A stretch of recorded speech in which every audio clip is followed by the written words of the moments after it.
தீபம் விளக்கேற்றும் எண்ணெய், ஒரு தெய்வீக அனுபவம். பக்தி கிளிட்ஸ் ஆன்மீக சகோதர சகோதரிகளை என்னுடைய அன்பான ஆசீர்வாதத்தை தெரிவித்துக் கொள்கிறேன். பக்தி கிளிட்ஸை பொறுத்த வரைக்கும் ஒவ்வொரு தமிழ் மாத பலன்களை எல்லாம் இறையருளாலும் குருவர்களாலும் உங்கள் நலன் பொருட்டு சொல்லி வருகிறேன். அந்த வகையில் பார்க்கும் பொழுது இந்த ஆவணி மாதம் ஒவ்வொரு மாதமும் ஒவ்வொரு நேரமும் ஒவ்வொரு காலமும் நம் வாழ்வை நம் வசம் வைத்திருப்பதில்லை. ஏதோ ஒரு சக்தி கண்ணுக்கு தெரியாமல் நம்மை ஆட்டுவிக்கின்றது. நாம் எல்லாம் ஆட்டுவிக்கின்ற பொம்மையாகத்தான் வாழ்ந்து கொண்டிருக்கின்றோம். அறிவு, திறமை, ஆற்றல் இருந்தும் கூட சில காலகட்டங்களில நம்ம திகைத்து போகின்றோம். அப்படிப்பட்ட ஒரு சூழ்நிலையில் நம் மனம் இறைவன் சார்ந்த ஜோதிடம் நாடுகின்றது. குறிப்பா சோடி பிரசன்னம். ஒவ்வொரு காலமும் நம் வாழ்வுல பெருசா நமக்கு ஒன்றும் ஆசைகள் இல்லைங்க. பெரியதாக மனக்கோட்டை எல்லாம் நாம் கட்டுவதில்லை. இருப்பதை தக்க வைத்துக் கொண்டான் நிம்மதியான ஒரு வாழ்வு தொழில வாழ்க்கையில அமையாதா என்றுதானே நினைக்கின்றோம். அந்த வகையில இந்த ஆவணி மாதம் எவ்வாறு இருக்க வேண்டும் விருச்சிக ராசி பார்க்கலாமா?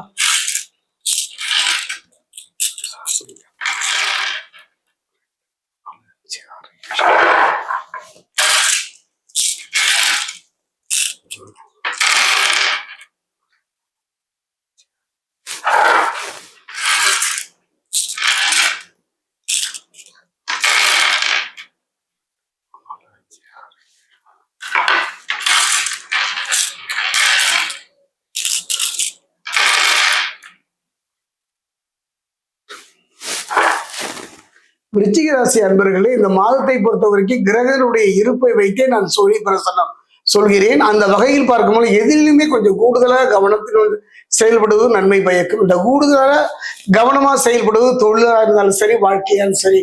காரணம் என்னவென்றால், இப்படி நவ கிரகங்கள் சில கிரகங்கள் சில கெடுபலர்களை தர இருப்பதனால அந்த வகையில் பார்க்கும்பொழுது கவனமாக இருந்து விட்டாலே போதும் அல்லவா? நெருப்பு தொட்டால் சுடும் என்கின்றோம், தொட்டுத்தான் பார்ப்பேன் என்பவர்களை பற்றியெல்லாம் கவலை இல்லை.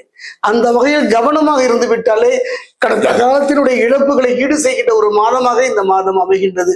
அதில் குறிப்பா பார்த்தீங்கன்னா, உத்தியோகத்தில் இருப்பவர்களுக்கு பணி மாற்றம், அதாவது பதவி உயர்வோடு கூடிய பதவி, இதெல்லாம் இந்த காலகட்டத்தில் அடைவீர்கள். குறிப்பா பார்த்தீங்கன்னா, மறைமுக எதிர்ப்புகள் விலகும். இது ஒன்றுதான் விருச்சிக ராசியை பொறுத்த வரைக்கும் தொழில வாழ்க்கையில மறைமுகமாக இருக்கக்கூடிய எதிர்ப்பு. அது எதிர்ப்புன்னு சொல்றதை விட திருஷ்டின்னு கூட நான் சொல்லலாம். சொல்லி பிரசனத்தை அந்த வகை மறைமுக எதிர்ப்புகள் விலகுகின்ற ஒரு மாதமாக இந்த ஆவணி மாதம் விருச்சிக ராசிக்கு அமைகின்றது. நண்பர்கள் மூலமாக சில உதவிகளை எதிர்பார்க்கலாம். சொல்வது விசித்திரமாக இருக்கலாம். இந்த காலத்துல யாரு துன்பமும் துயரமும் நம்மிடம் வரும்போது நண்பனும் விலகித்தானே போகின்றார். ஆனாலும் கூட நண்பர்கள் மூலம் சில உதவிகளை நீங்கள் எதிர்பார்க்கலாம். கணவன் மனைவிக்கு இருந்து வந்த மன வருத்தமும் கசப்புகளும் விலகுகின்ற ஒரு காலமாக அமையலாம். அதை களத்திரகாரகன் சுக்கிரன் அமைத்து தருவார். குறிப்பா பாத்தீங்கன்னா, களத்திரகாரகன் சுக்கிரன் 11ஆம் இடத்தில் சுக்கிரன் பலமாக இருந்து விட்டாலே போதும். ஆனா இப்போ பாத்தீங்கன்னா பலம் இழந்த ஒரு காலம். ஆனால் அது இருக்கின்ற இடம் அந்த 11ஆம் இடத்துல பலமாக தொழில் வியாபாரத்தில் நல்ல முன்னேற்றத்தை தருவார். நீண்ட நாட்களாக மனவேதனையை தந்த, மன நிம்மதியை குறைத்த கடன் சுமைகள் படிப்படியாக குறைவதை இந்த காலகட்டத்தில் நீங்கள் உணரலாம். 9ஆம் இடமான பாக்கியஸ்தானத்தில் குரு, திருமண பாக்கியம் கைகூடும். திருமண சம்பந்தமான சுப காரியங்கள் இருந்து வந்த பிரச்சனைகளும் தடைகளும் விலகுவதை காணலாம். ஆத்மகாரகன் விதுகாரகன் என்று சொல்லக்கூடிய சூரியன் செல்வாக்கு கூடும். அதாவது இந்த சூரியனால செல்வாக்கு பெறக்கூடிய ஒரு அற்புதமான காரணம். எந்த தடைகளும் பிரச்சனைகளும் மன ரீதியா வந்தாலும் கூட கதிரவனை கண்ட பனி போல் விலகுவதை நீங்கள் உணரலாம். அதே நேரத்துல பாத்தீங்கன்னா, ஞானகாரகன் என்று சொல்லக்கூடிய கேது 10ஆம் ஸ்தானத்துல பலம் பெற்றிருக்கின்றார். கேது பலம் பெறுதல் ஒரு அற்புத யோகம் தாங்க. கேதுவை பொறுத்த வரைக்கும் பலம் பெறுதல் சில காலகட்டத்தில் தான் நடைபெறும். அப்படிப்பட்ட ஒரு காலம் இந்த ஆவணி மாசம் விருச்சிக ராசிக்கு. தொழில் வியாபாரத்தில் இருந்த தடைகள் எல்லாம் விலகும். நிம்மதியான ஒரு தொழில் அமைவதற்கான ஒரு சாத்திய கூறும் இந்த காலகட்டம் தான். 4ஆம் இடத்துல யோககாரகன் என்று சொல்லக்கூடிய ராகு உடல் நலத்துல கவனம் செலுத்துவதை அவர் எச்சரிக்கை செய்கின்றார். அதே நேரத்துல கணவன் மனைவிகள் மனஸ்தாபங்கள் வரக்கூடும். கொஞ்சம் கவனமா இருங்க. காரணம் செவ்வாயினுடைய நிலை. 5ஆம் இடத்துல சனி பகவான், 5ஆம் இடத்துல சனி சஞ்சாரம். புதிய மனிதர்களிடம் எச்சரிக்கையா இருப்பதைத்தான் சொல்கின்றார். இந்த 5ஆம் இடத்தினுடைய சனி பகவானுடைய வருகை சஞ்சாரத்தை பொறுத்த வரைக்கும் அறிமுகம் இல்லாத மனிதர்களுக்கு ஜாமீன் கொடுப்பதோ, அறிமுகமில்லாத மனிதர்களுடைய அந்தரங்களை பகிர்ந்து கொள்வதே வேண்டாமே. விருச்சிக ராசி இருக்கக்கூடிய ஆண் பெண் இருபாலரும் சற்று புதிய மனிதர்களோடு பழகும் போது கவனமாக பழகுங்கள். 7க்குடைய களத்திரகாரர்கள் சுக்கிரன் 9ல திரிகோணம். இவ்வாறு திரிகோணம் அமைப்பது ஒரு அற்புதமான ஒரு யோக பலனைத்தான் தரும். குறிப்பா திருமண முயற்சிகள் கைகூடும். 2க்குடையவன் 9ல உச்சம். 2க்குடையவன் 9ல் உச்சம் பெறுவது ஒரு அபூர்வமான ஒரு நிலைங்க. அற்புதமான ஒரு நிலை என்றே சொல்வேன். சிந்திய கண்ணீருக்கும் பட்ட பாட்டுக்கும் தீர்வு கொள்ளக்கூடியதுதான் அந்த ரெண்டுல. அதே நேரத்துல குடும்பத்துல தடைபட்டு வந்த நல்ல காரியங்கள் நடைபெறுகின்ற ஒரு காலம். இதைத்தான் நம்மளுடைய உச்சரிப்பு உங்களுக்கு எடுத்து காட்டுகின்றது. தனவரவு பெருகும். குறிப்பா சொல்ல போனா 6க்குரிய செவ்வாய் 8லும் மறைந்ததால மறைமுக வருமான வாய்ப்புகள் உருவாகலாம். அதே நேரம் பாத்தீங்கன்னா எதிர்பாராத ஒரு திருப்பமும் உங்களுக்கு அமைகின்றது. அதே பாத்தீங்கன்னா 6க்குரிய செவ்வாய், அதாவது செவ்வாயை பொறுத்த வரைக்கும் பூமிகாரகன் மட்டுமல்ல, இரத்தகாரகன் மட்டுமல்ல, அரசு துறையில ஆதாரத்தை அமைத்து தருகின்ற ஒரு அற்புத சக்தி உடையவன்.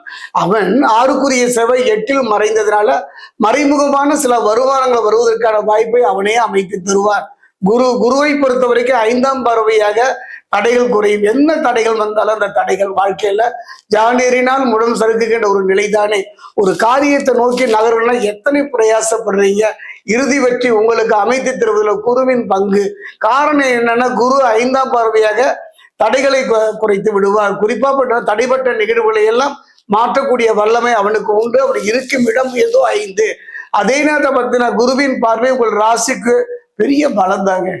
குருவின் பார்வை உங்க ராசிக்கு பெரிய பலம் தான். இதுவரை துன்பத்தையும் துயரத்தையும் தடைகளையும் பிரச்சனைகளையும் சந்தித்து வந்த உங்க வாழ்க்கை இந்த குருவினுடைய பார்வை மிகப்பெரிய ஒரு மாற்றத்தை தரும். அவர் தர முடியாவிட்டாலும் கவலைப்பட வேண்டாம். சுக்கிரன் லாப வீட்டில் இருப்பதனால பணம் இப்பொழுது கைக்கு வந்து சேரும். அதாவது குரு கொடுப்பதை கொஞ்சம் தயங்கினா கூட போதும், களத்திரக்காரர்கள் சுக்கிரன் அதை நிறைவேற்றி வைப்பார். சொந்தமாக மனை வாங்குவீர்கள். அதே நேரம் சிலருக்கு அந்த மனையில் இருந்து வந்த பிரச்சனைகள் குறைவதற்கான ஒரு வாய்ப்பும் இந்த காலகட்டம். சிலரை பொறுத்த வரைக்கும் வழக்குகளில் ஒரு நல்ல தீர்ப்பை எதிர்பார்த்திருப்பீர்கள். அந்த வகையில் அந்த தீர்ப்பு உங்களுக்கு சாதகமாக அமையும். கொடுத்த வாக்குறுதிகளை எளிதில் காப்பாற்றக்கூடிய ஒரு சூழ்நிலை அமையும். முக்கியமா சொல்ல போறது இதுதாங்க. 5ல சனி வக்ரம் பெற்றாலும் 5க்குடையவரே 5ஆம் இடத்தை பார்ப்பதால் வரும் பிரச்சனைகள்லாம் சூரியனை கண்ட படி போல் விலகுவதை பார்க்கலாம். இது ஒண்ணு இறுதியா சொல்றேன்.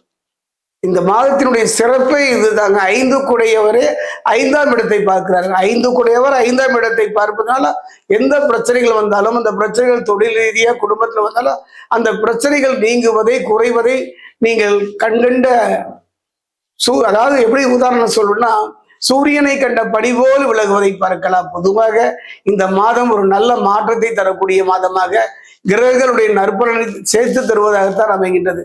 இந்த மாதம் ஆவணி மாதம் பொறுத்த வரைக்கும் மகா கணபதிக்கு உரிய ஒரு மாதம், கணபதி மாதம் என்றே நான் சொல்வேன் சோழி பிரசனத்துல. அந்த வகையில் பார்க்கும் பொழுது அருகம்புல்லால் நீங்களே கோத்து மாலையை விநாயகருக்கு அணிவிக்கலாம். இல்லையால் மாலை கட்டப்பட்ட அருகம்புல்லை கொண்டு அவருக்கு சார்த்தி மகிழலாம். தடைகளும் பிரச்சனைகளும் தீர்வதில் கேதுவின் அம்சமாகிய மகா கணபதிக்கு பெரும் பங்கு உண்டு. இந்த மாதம் அற்புதமான மாதமாக, நிம்மதி தரக்கூடிய மாதமாக, பிரச்சனை இல்லாத மாதமாக அமைகின்றது.